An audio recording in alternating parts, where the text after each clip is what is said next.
Pero sa pamamagitan, ayun lang.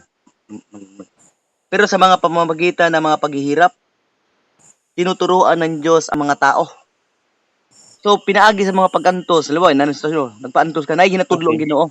So, kung Okay. kung unbeliever pa ka, ang itudlo na si mo, magpaubos, ipailan niya, na tinuod ang Ginoo mo ng unbeliever. So, minsan Okay. unbeliever, wala juga tuo sa Ginoo, wala relasyon. Pero sa Oo. pamamagitan ng mga paghirap, tinuturuan ng Diyos sa mga tao. By level of teaching ni. Kanang nga Okay. kuan, ikaw believers naman ka no, leaders naman ka. Oo. Ang gitudlo si mo sa Ginoo na, rejoice in times of trials. Mo na gitudlo sa Okay. Ginoo. Okay. Mag-rejoice ka Thank kanang you. full of gratitude.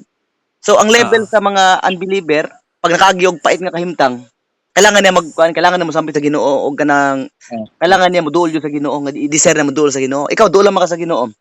So Okay. always sa imuha normal na ang pagduol sa Ginoo. So dili na siya desire sa imuha, kundi lifestyle na nimo.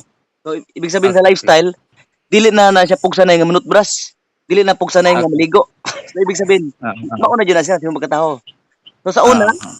katong wala pa ka saktong pangunahuna, lang tao mga buang wala sa saktong pangunahuna. Ang say ginahimo, di Oo. maligo. Dili normal ang maligo sila.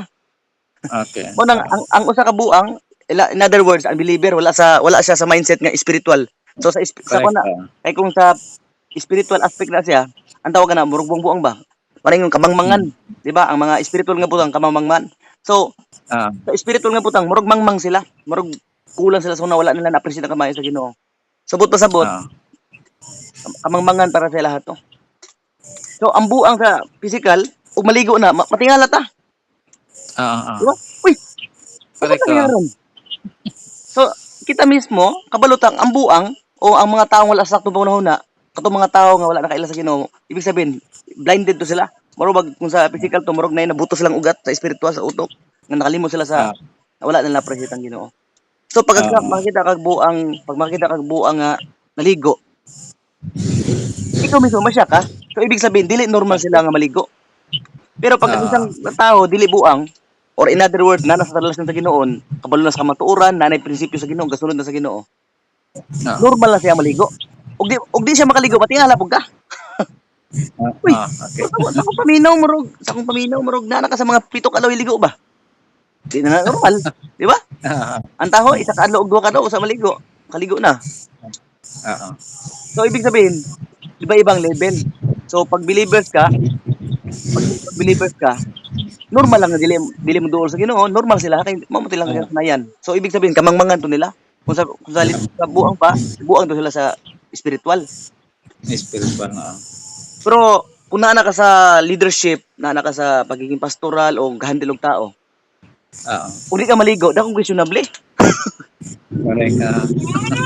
Dako siyang questionable. So ibig sabihin by level yun. So ang itudlo sa Ginoo dire, sa imo dili para moduol sa Ginoo. Tama nga no? Kay kabalo man ang Ginoo, normal lang simo ang pagduol sa Ginoo kay naa kabalo naman ka sa motuoran. So ang gitudlo Oo. sa Ginoo, rejoice in every Rejoice. trial. Heart of Okay. gratitude. Mukatay mangingon sa kuha. Kung maayo ka, mas maayo gapon. Mas maayo ganito. Oo. So ibig sabihin, by level yun. Nakabanda ka katong bago ka nakaila sa Ginoo. I have Oo. decided to follow Jesus. Di ba no? Oo. Oo. Katong early Christian, immature Christian pa katong time, I have decided. Pero karon lain na. I am Oo. determined to follow Jesus. Okay. Okay. So, nakita nimo karon ang level sa itudlo sa Ginoo. So pag Oo. ubos pa ka sa spiritual, bago new believers ka, ang imong principles, I have decided to follow Jesus. Mao to imong proseso. Pero lang Oo. tawa, pag mo mature ka sa spiritual, ang imong mugawas baba dili na ang I have decided to follow Jesus para sa imo normal lang to sa imo. Oo. Normal kay leaders naman ka. So, di na to siya appeal. So normal na to sa imo, lifestyle na to nimo. Mo nang karon ang dating I have decided to follow Jesus karon lain na. I am determined. I am Determinado nako. determined. So nga naman ka nga no ningon man ka nga I am determined to follow Jesus. Nga naman. Kay kabalo ka di basa-basa imong giagian. Dili pwede Like, nga mugiya ko. So una, mm. I have decided to follow Jesus. Oo. Medyo bagong believers pa kato. Pero karon lain na. Determinado ko Ginoo. Maunsa man sa ko Terminal. mahitabo, magkasakit man ko, unsa man mahitabo sa akong pamilya, kawatan man ko or mamatay man ang kinsa man naa kinsa sa akong pamilya, sa akong mga no, di ba? Di na maoy makababagsak sa ko di na maoy makaputos ako pagpalagas mo. Ibig sabihin determinado na ka. Bisag unsang mahitabo, magutom man ko, mawadan kong trabaho, padayon gapon ko. Ibig sabihin consistent na. So mao nang meaning, mao nang gitawag siya, determinado ka kay kabalo ka. Dili sa paglakad mo sa Ginoo na kay dili basa-basa maagian. Una, unsa to una kon? Ako pastor, unsa to una? I have decided to follow Jesus. So na-level of na-level of principles, na-level of walk in Christ, na-level sa. So kung unbeliever ka, katulad mong principles, I have to follow. Kailangan ko magduol sa Ginoo. Kailangan ko mag-devotional. I-practice na ko ang prayer life. Pero kung normal lang ka nga Kristyano, ibig sabihin pag ni-matured ka, dili na siya obligasyon si mo ang magbasag Bible, kundi lifestyle na. Pag lifestyle, wala na yung pugos nimo, wala na yung pansin mo. So sa una, ang mga bata, pugsunon. Dapat 3 times a day, matutbrush ka. Dapat maligo ka. Pero lang tawa ron. Isang tinakasugoon sa iyong mama, matutbrush na ka, tanaw na kamurog na kay problema sa mong kagulingon, baho na yung baba. Uy, matuban di kong tao, manutbrush ko, masimba di ko, manutbrush ko. Kurang bata. Bisag madosiman, di manutbrush. Mga bata, di maligo. Bata man god. Kapag bata. So ibig sabihin pag mature ka, di na kailangan obligahon sa mga inanang abutang aluman. Normal na sa lifestyle na to na mature na to, masabtan na to. So by level of teaching mo na sa magitan ng paghihirap, gratitude, heart of gratitude, tama imong gihimo. Kay bisan man og sa Bible nagkasakit man god. Kaila ka ni Elisha? Atong disciple na Elijah. Okay. Si Elijah man of God. Man of God ang si Elijah. Pero wala nakatakas sa sakit. Unsay kamatyan ni Elisha? Sakit. Basahan ako diri. Ang kamatyan ni Prophet Elisha, sakit. Namatay siya tungod sa sakit. So ibig sabihin bisan man of God ka, ang purpose atong sakit, kabalo ko ato nga yang sakit nga yang gagian. Dito kuan. Pinaagi atong mo to yung ending. Murag kabaliktaran sa ni Elijah, Elisha. Basahan ako ako ni ipasa sa mo niya. Okay.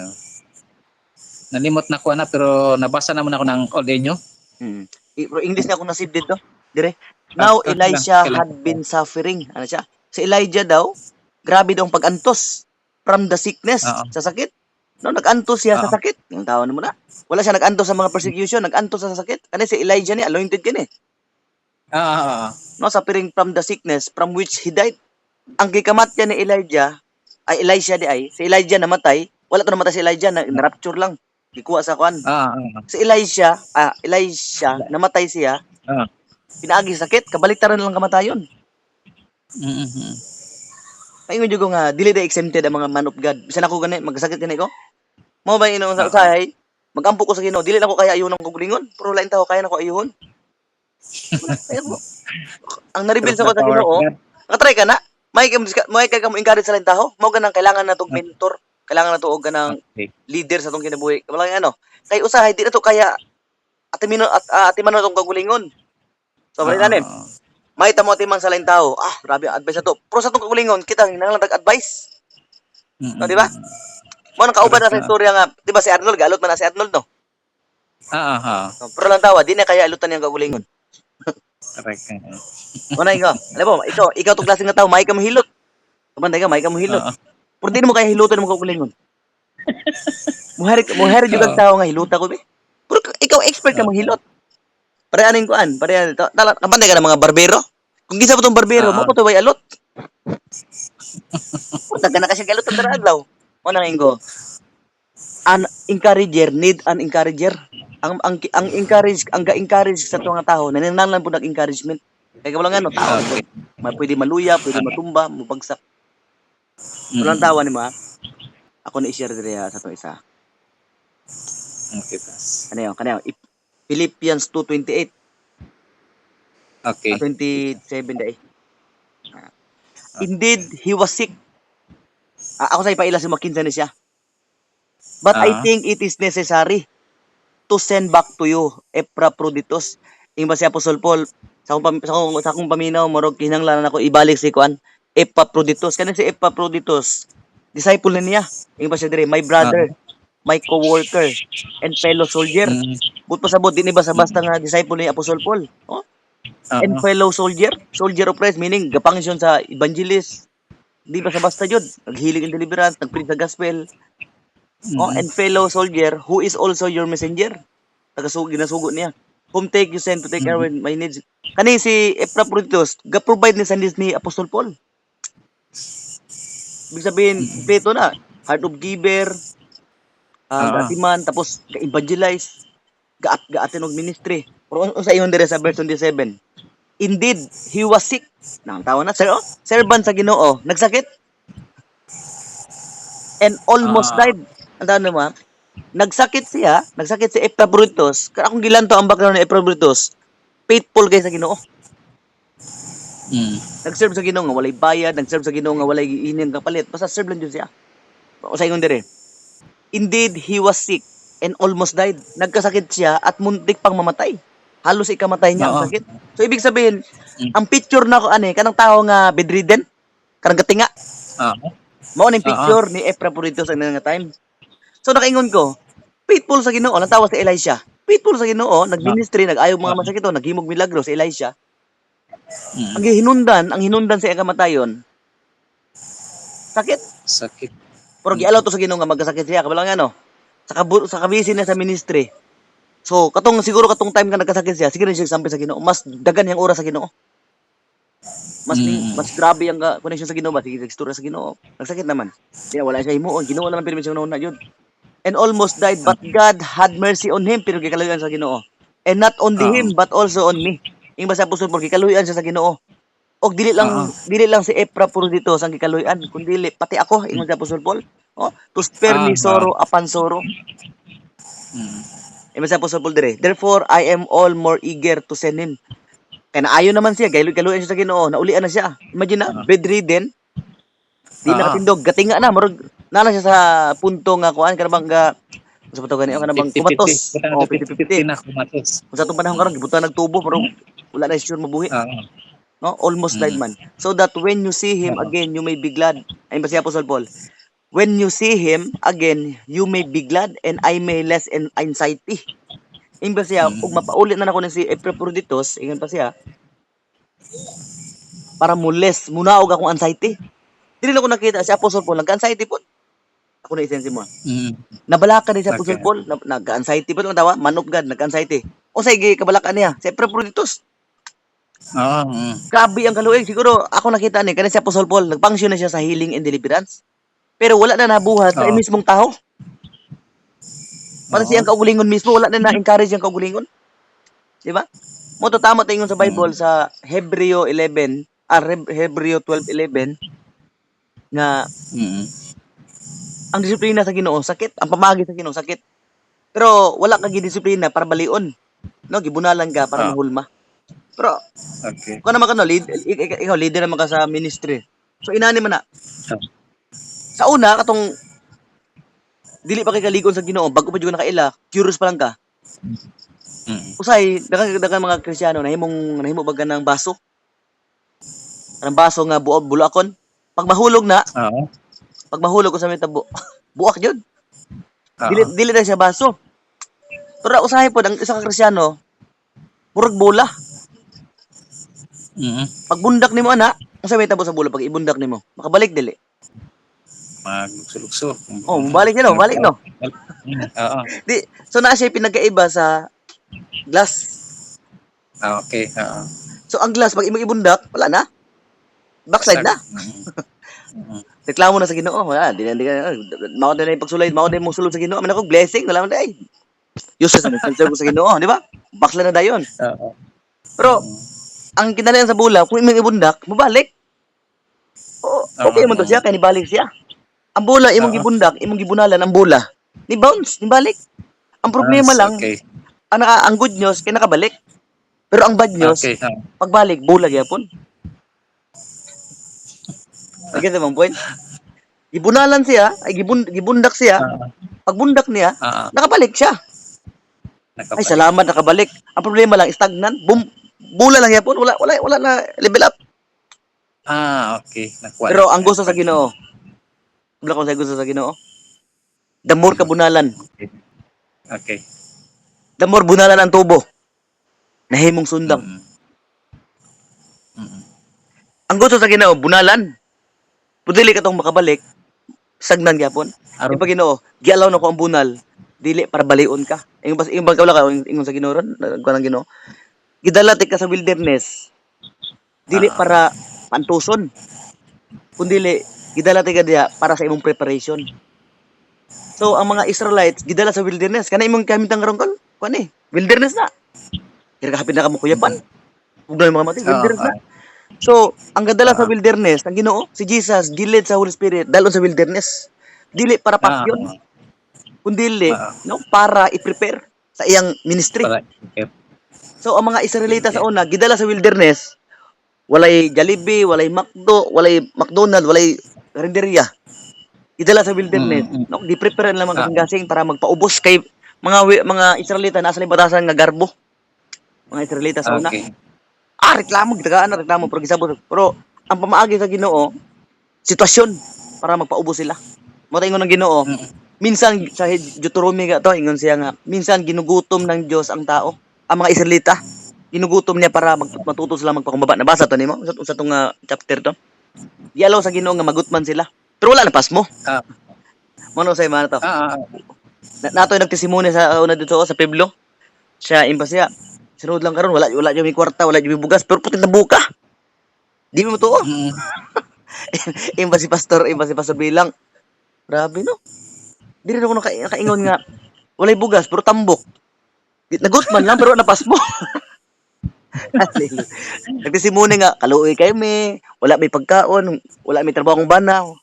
Amo-amo na lang mo kana, wala may bugas. Imbasi pastor. Grabe no may kay Ginoo. Nga naman mayo. Nagutman ka. Pero ka napas mo di man. Tawa-tawa mo lawas o frente mo ka. Sa ina siya gipuno ka sa Ginoo. Manang ang Ginoo, gidala ka sa wilderness dili para for suffering, dili para pantuson lang. So, gibutang ka sa wilderness, kay naay gi-prepare ka sa kanay mong gihimo ron. Nantaan mo ron mo sa atong istorya ron. Pagkahumanan na breakthrough maabot, kun dili sa ang pinakadakong breakthrough maabot sa sa spiritual. I-promote ka sa simbahan or mag-rise up mga imong mga leaders na malik ana ba. So spiritual promotion man siya. Puro na po yung mga physical promotion. Ano na to mga sa trabaho, sa asa ka trabaho ron, asa man unsa man negosyo ba, unsa ba blessing maabot.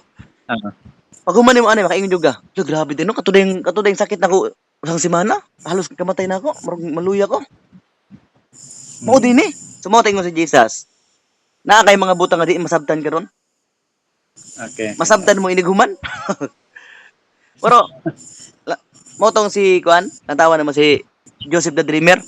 Kung sa gipakita siya, palasyo. Imba si Daniel, imba si Joseph the Dreamer. Ang gipakita sa kuha, palasyo man sa vision. Pero naman ko diri sa balon. Ang ipakita sa Ginoo nindot vision. Grabe palasyo. Ulod sa ko yung sumuyo ko. Pero ang proseso sa wilderness, ang proseso sa ilalim sa balon, ang proseso sa prisuhan, sakit. So, ibig sabihin, naipakita ang nindot ang Ginoo para ang purpose ngano din naipakita ang proseso. Kabalo ka ngano? Kana imong nahitabo karon. Kabalo ko part sa proseso ako ni suga ni dugo sa ko nakasugod ng ministry dire. Iagi ka sa proseso sa Ginoo, puro sakit lang. Sakit kayo. Iagi ka sa proseso, murag ako muna to. Pero ang gipakita sa Ginoo vision, di ba?